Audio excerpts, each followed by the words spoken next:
তাহলে ইলিশ মাছের রেসিপিটা কেমন হয়েছে? সব থেকে কোনটা বেশি ভালো হয়েছে?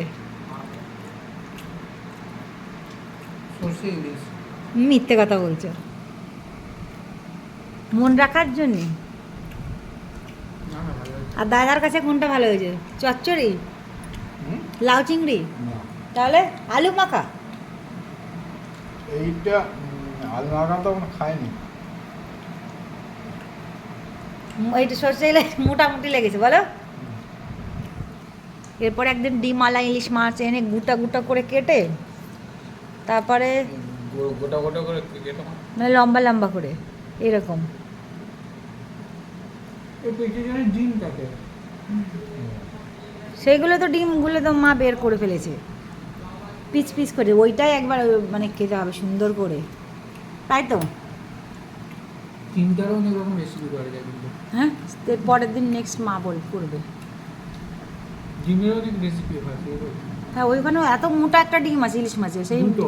হ্যাঁ দুটো ইয়ে আছে, তো ওই দুটো দিয়ে যা ইচ্ছা হবে। ঠিক আছে, মাকে করতে হবে। ঠিক আছে, আমি বাদ বাকি করবো।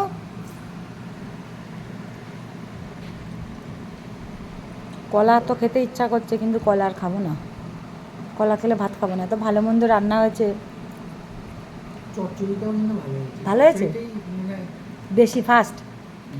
তুমি তো এমনিতে এইগুলো একটু কম খেতে পছন্দ করো, তুমি হচ্ছে গিয়ে চচ্চড়িটাই বেশি। অ্যাকচুয়ালি খেতে পছন্দ করো যেমন একটু ঝোল, ইলিশ মাছের ঝোল, যেমন কচু দিয়ে, কচুর গাঁঠি দিয়ে, বেগুন দিয়ে, মানে ঝোল ঝোল হবে, এটা সর্ষে ইলিশ পছন্দ করো না। ইলিশ, হ্যাঁ, বেগুন দিয়ে ওটা ওটা ভালো লাগে। সেদিনকে রান্না করেছিলাম, ভালো লেগেছিল না? দাদা খায়নি? হ্যাঁ দাদা খেয়েছে তো, একদিন করেছিলাম না, হ্যাঁ, খেয়েছিলাম। সেদিন ভালো হয়েছিল এই সর্ষে ইলিশের থেকে ওইগুলো বেশি ভালো লাগে। ভালো লাগে। ও তার মানে দুজনেরই তাই।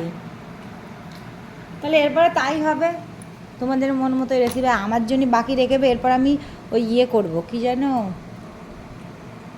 লাউ পাতা দিয়ে করবো।